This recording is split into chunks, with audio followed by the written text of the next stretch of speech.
Hello friends, ഇന്നത്തെ എപ്പിസോഡിൽ ഐശ്വര്യയെ വിളിച്ച് മായയോട് സംസാരിക്കുമ്പോൾ ഐശ്വര്യയോട് മായ പറഞ്ഞു, എന്തായാലും നമ്മുടെ ഈ പദ്ധതി വിജയിക്കുമെന്ന് ഒരിക്കലും നമ്മൾ കരുതിയില്ലല്ലോ. ഇങ്ങനൊരു പ്ലാൻ വർക്കൗട്ട് ചെയ്തപ്പോൾ നമ്മൾ ഒട്ടും പ്രതീക്ഷിച്ചില്ലല്ലോ ഇങ്ങനെ ഒരു നേട്ടം വരുമെന്ന്. അത് കേട്ട ആ ഐശ്വര്യ പറഞ്ഞു, എൻ്റെ അല്ലായിരുന്നോ പെർഫോമൻസ്? എന്തായാലും ഇത്തവണ നമുക്കൊപ്പം അഭിനയിച്ചവരും കൊള്ളാം. അവരെ അഭിനയം കണ്ടാൽ ശരിക്കും ഗുണ്ടകളാണെന്നേ പറയൂ. അതുകൊണ്ട് അവരെ എന്തായാലും അവർക്ക് ഞാൻ ഓഫർ ചെയ്ത പണത്തിൽ കൂടുതലാണ് ഞാൻ അവർക്ക് കൊടുക്കാൻ പോകുന്നത് എന്ന് ഐശ്വര്യ അറിയിച്ചതും മായ പറഞ്ഞു, അതൊക്കെ ഐശ്വര്യയുടെ ഇഷ്ടം പോലെ. അല്ല, എന്നിട്ട് ഇപ്പൊ എവിടെയാ ഉള്ളത് എന്ന് ചോദിച്ചതും ഞാനിപ്പോ ആനന്ദ നിലയത്തിലാണ് എന്ന് ഐശ്വര്യ അറിയിച്ചു.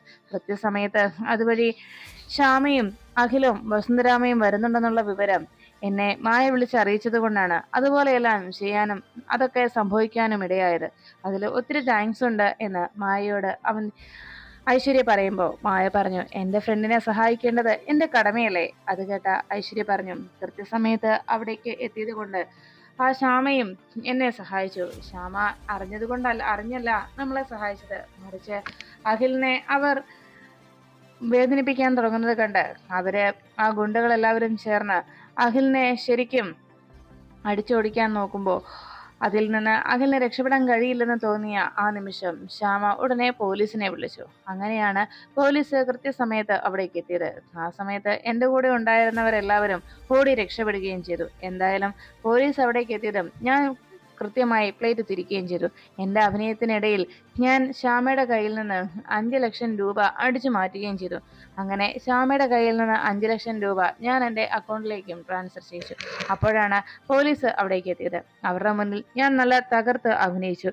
എൻ്റെ അരികിലെത്തിയ പോലീസുകാർ അവസാനം ഞാൻ അരുണിന്റെ ഭാര്യയാണെന്നും നിയമപരമായിട്ട് അരുണിന്റെ ഭാര്യയായ എനിക്ക് അരുണിന്റെ വീട്ടിൽ താമസിക്കാനാണ് എനിക്ക് യോഗ്യതയെന്നും അതുകൊണ്ട് എൻ്റെ അവകാശമാണതെന്നും ആ അവകാശത്തെ ചോദ്യം ചെയ്യാൻ ആർക്കും അധികാരമില്ല എന്ന് പറഞ്ഞ് എവിടെയാണോ എൻ്റെ ഭർത്താവുള്ളത് അവിടെ ഞാൻ താമസിക്കേണ്ടതെന്ന് പറഞ്ഞ് ആനന്ദ നിലയത്തിലേക്ക് എന്നെ പോലീസിന്റെ എസ്കോർട്ടോടുകൂടി എന്നെ പറഞ്ഞു വിടുകയായിരുന്നു. അങ്ങനെ പോലീസിന്റെ അകമ്പടിയോടെയാണ് ഞാൻ ഇവിടെ വന്നിറങ്ങിയത്. ഇനിയിപ്പോ ഈ വീട്ടിൽ എന്ത് വേണമെങ്കിലും എനിക്ക് ചെയ്യാം. ഇവിടെയുള്ളവരെ ഒന്നും ഞാൻ ഇനി വെറുതെ വിടില്ല. എന്നെ വേദനിപ്പിച്ച ഓരോരുത്തരെയും, പ്രത്യേകിച്ച് ആ ശ്യാമയെ, അവളെ ഒരിക്കലും സമാധാനത്തോടെ ജീവിക്കാൻ ഞാൻ സമ്മതിക്കില്ല എന്ന് ഐശ്വര്യ പറയുമ്പോൾ മായ പറഞ്ഞു, അവിടെ ഒരെണ്ണത്തിനെയും വെറുതെ വിടരുത് ഐശ്വര്യ. നിന്നെ വേദനിപ്പിച്ച ഒരെണ്ണത്തിനെയും നീ വെറുതെ വിടല്. എല്ലാത്തിനും കൃത്യമായി തന്നെ മറുപടി കൊടുക്കണം. അവരെ എല്ലാത്തിനെയും നീ ശരിക്കും വെള്ളം കുടിപ്പിക്കണം എന്ന് ഐശ്വര്യയെ മായ ഉപദേശിച്ചു. എല്ലാം ഞാൻ അതുപോലെ തന്നെ ചെയ്തോളാം മായ എന്ന് ഐശ്വര്യ മായയോട് അറിയിച്ചു. എന്നാൽ ശരി, പിന്നീട് വിളിക്കാമെന്ന് ഫോൺ വെച്ചതിന് ശേഷം റൂമിലെത്തിയ വസന്തരാമ ഐശ്വര്യ അന്ന് ആനന്ദ നിലയത്തിലേക്ക് വന്നെത്തിയതും അതിനു മുൻപ് പോലീസിന് മുന്നിൽ നടത്തിയ ഐശ്വര്യയുടെ പ്രകടനവും പോലീസിനോട് ഐശ്വര്യ പറഞ്ഞ കള്ളം എല്ലാം ഓർത്തുകൊണ്ട് വസന്തരാമ ആകെ ടെൻഷൻ അടിച്ചിരിക്കുമ്പോൾ വീട്ടിലേക്ക് വന്നു കയറിയ ഐശ്വര്യയുടെ വെല്ലുവിളി കൂടി കേട്ടതോടെ വസന്തരാമയുടെ മനസ്സ് ആകെ അസ്വസ്ഥമായി. അതെല്ലാം ആലോചിച്ച് ആകെ തകർന്നു നിൽക്കുന്ന വസന്തരാമയ്ക്കരികിലേക്ക് ആനന്ദവർമ്മ എത്തുന്നു. ആനന്ദവർമ്മയെ കണ്ടതും വസന്തരാമ വിഷമത്തോടെ ആനന്ദവർമ്മയോട് പറഞ്ഞു, ആനന്ദേട്ടാ, ആ ഐശ്വര്യ അവള് നമുക്ക് ഇങ്ങനെ ഒരു തിരിച്ചടി തരുമെന്ന് ഒരിക്കലും പ്രതീക്ഷിച്ചില്ല. അവൾ മടങ്ങി വരുമെന്ന് ഞാൻ ഒരിക്കലും കരുതിയതല്ല ആനന്ദേട്ടാ. പക്ഷെ ഇത് വല്ലാത്തൊരു തിരിച്ചടിയായി പോയി. അവൾ ഇവിടേക്ക് വന്നത് എന്നെ സംബന്ധിച്ച് എനിക്കത് ഉൾക്കൊള്ളാൻ കഴിയുന്നില്ല. അവള് ഈ കുടുംബത്തോട് ചെയ്ത ദ്രോഹങ്ങൾ എന്തെല്ലാമാണ്. ഇനി എൻ്റെ കുട്ടികളെ അവൾ ഏതെല്ലാം രീതിയിലാണ് വേദനിപ്പിക്കുകയും ഇനി ഉപദ്രവിക്കുകയും ചെയ്യുക. എന്തിന്, ശ്യാമയുടെ വയറ്റിലുള്ള കുഞ്ഞിനെ പോലും വെറുതെ വിട്ടില്ല അവൾ. അപ്പോ പിന്നെ ശ്രീകുട്ടിയെയും അശ്വതിയെയും ഒക്കെ അവൾ ഏത് രീതിയിലാണ് ഉപദ്രവിക്കുക എന്ന് പറയാൻ കഴിയില്ല. അവളുടെ മനസ്സ് അത്രയും നീചമായിട്ടുള്ള ഒന്നാണ്. എന്തായാലും അവളെ ഇനി വീട്ടിൽ നിലനിർത്തിക്കൊണ്ട് പോകാൻ കഴിയില്ലല്ലോ ആനന്ദേട്ടാ. ഇനിയിപ്പം എന്താ ചെയ്യുക? അശ്വതിയെയും മോളെയും മറ്റെവിടേക്കെങ്കിലും മാറ്റിയാലോ? അശ്വതിയെ മാറ്റിയാൽ അശ്വതി മോളെയും വിളിച്ചുകൊണ്ട് പോകും. അതും ശരിയാവില്ല. ഇനി എന്താ ആനന്ദേട്ടാ ഒന്ന് ചെയ്യുക? എന്തെങ്കിലും ഒരു പോംവഴി കണ്ടെത്തിയേ തീരൂ. അവള് ഇനി എൻ്റെ മക്കളുടെ നേരെ ഇനിയും ഇതുപോലെയുള്ള ക്രൂരകൃത്യങ്ങളുമായിട്ട് അവൾ പാഞ്ഞെടുക്കും. എനിക്കതറിയാം.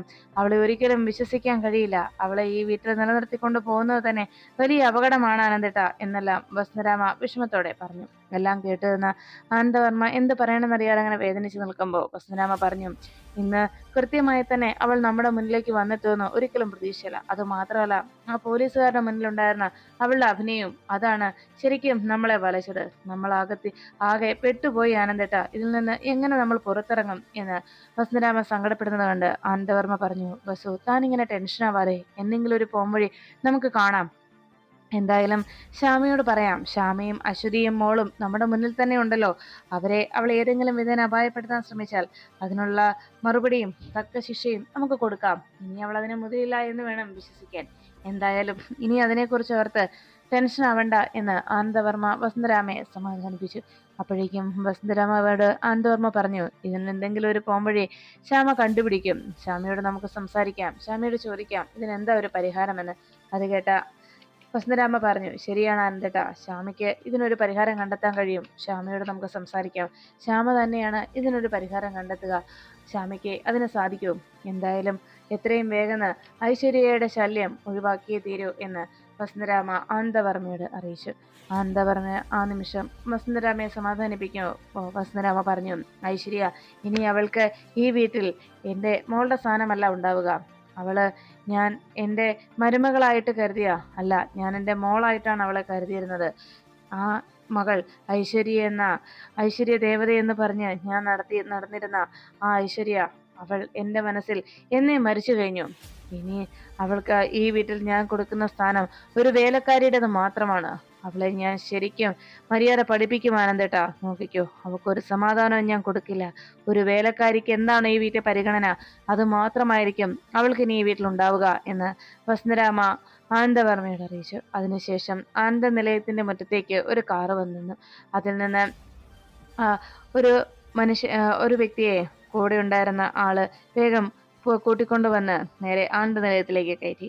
ആനന്ദ നിലയത്തിലേക്ക് അവർ രണ്ടുപേരും വന്ന് കയറിയതോടെ അദ്ദേഹം അവിടെ നോക്കി നിൽക്കുന്ന ശ്യാമയെയും അഖിലിനെയും പരിചയപ്പെടുത്തി. ഇദ്ദേഹം പ്രശസ്ത സംഗീത സംവിധായകൻ സുബ്രഹ്മണ്യ ഭാരതിയാണ് എന്നറിയിച്ചു. അദ്ദേഹം ഉടനെ ശ്യാമയെ നോക്കി നമസ്കാരം പറഞ്ഞു. ഉടനെ ശ്യാമയും അഖിലം നോക്കി പുഞ്ചിരിച്ചങ്ങനെ നിൽക്കുമ്പോൾ അപ്പുറത്ത് തന്നെ വസുന്ധരാമയെ നോക്കിയിട്ട് അദ്ദേഹം ചോദിച്ചു, അല്ല, ഇത് ശ്യാമ മേഡത്തിന്റെ അമ്മയാണോ എന്ന് ചോദിച്ചിട്ടും ശ്യാമ ചിരിച്ചുകൊണ്ട് പറഞ്ഞു, അതെ, ഇതെന്റെ അമ്മയാണ്, എൻ്റെ ഹസ്ബൻഡിന്റെ അമ്മ.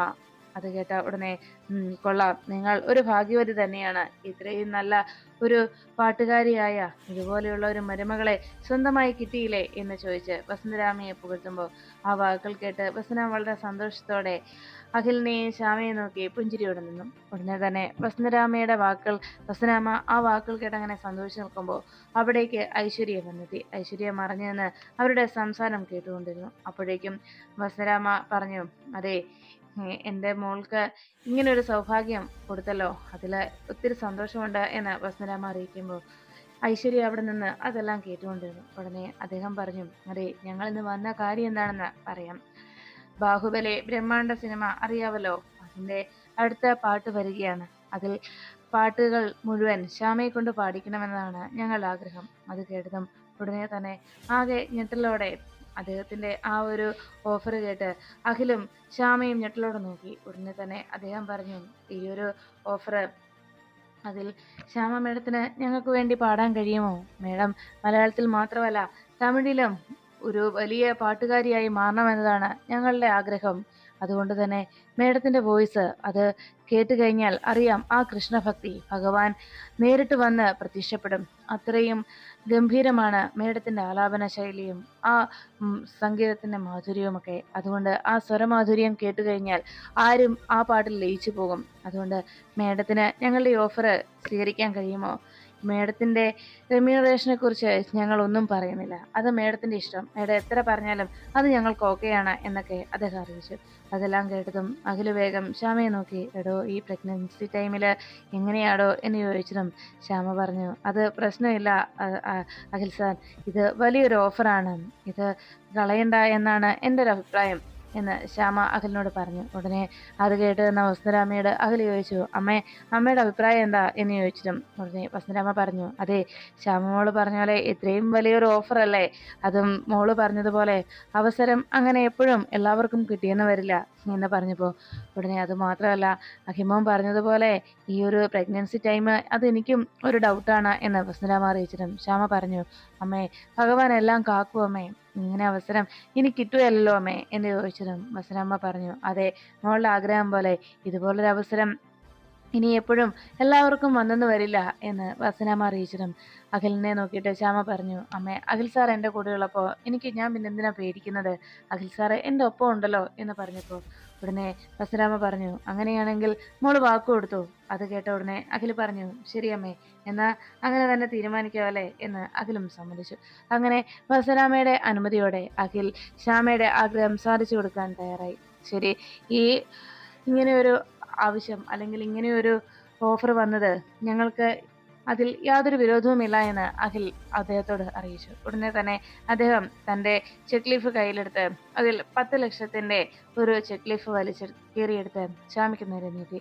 ഇത് അഡ്വാൻസ് ആണ് മേഡം, 10 ലക്ഷം. ഇനി ബാക്കി എത്രയാണെന്ന് അത് മേഡം നിശ്ചയിക്കുന്നത് പോലെ എന്ന് ശ്യാമ കേട്ടു നിൽക്കെ ശ്യാമയെ നോക്കിയിട്ട് അദ്ദേഹം അറിയിച്ചു. മേഡത്തിന്റെ ആഗ്രഹം പോലെ മേഡം പറയുന്നതാണ് ഇനി ബാക്കിയുള്ള ബാലൻസ് എന്ന് അദ്ദേഹം പറഞ്ഞു. അത് കേട്ടപ്പോൾ അഖിലും ശ്യാമയും വസുന്ധരാമയും ഞെട്ടലോടെ നോക്കുമ്പോൾ അതിനേക്കാളേറെ അസൂയയും അതിശയവുമായിരുന്നു ഐശ്വര്യയുടെ മുഖത്ത്. ഉടനെ ശ്യാമയുടെ നേരെ ആ ചെക്ക് ലീഫ് നീട്ടി, വാങ്ങിച്ചോളൂ അമ്മ എന്ന് സുബ്രഹ്മണ്യ ഭാരതി പറയുമ്പോൾ ശ്യാമ അഖിലിനെ നോക്കി. ഉടനെ അഖിൽ പറഞ്ഞു, വാങ്ങിച്ചോടൂ. അങ്ങനെ ശ്യാമ ആ വളരെ ഭക്തിയാദരപൂർവ്വം ആ ചെക്ക് വാങ്ങിച്ച് ഭഗവാനെ ഓർത്ത് തൻ്റെ കണ്ണിൽ തൊട്ടുകൊണ്ട് പ്രാർത്ഥനയോടെ ചേർത്ത് പിടിച്ചു. വസുന്ധരാമയും ആ ഒരു നിമിഷത്തിന്റെ സാക്ഷിയാകാൻ കഴിഞ്ഞതിന് സന്തോഷം നിൽക്കുകയും ഉടനെ അദ്ദേഹം പറഞ്ഞു, എന്നാ ശരി ശ്യാമ മേഡം, ഞങ്ങൾ വിളിക്കാം എന്ന് പറഞ്ഞ് അവർ യാത്ര പറഞ്ഞ് അവിടെ നിന്ന് പോകുന്നു.